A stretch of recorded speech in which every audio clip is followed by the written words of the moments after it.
உங்களை சிநேகிக்கிறவர்களை மட்டுமே நீங்கள் சிநேகித்தால் அதனால் உங்களுக்கு பலன் என்ன?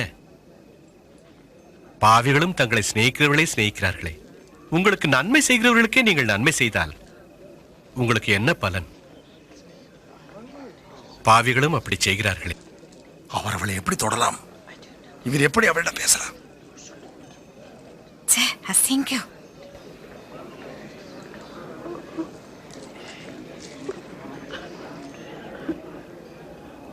இல்லை, விரோதிகளை நேசியுங்கள், நல்லதை செய்யுங்கள், கைமாறு கருதாமல் கடன் கொடுங்கள். அப்பொழுது பெரும் பலன் கிடைக்கும். நீங்கள் உன்னதமானவருடைய பிள்ளைகளாயிருப்பீர்கள்.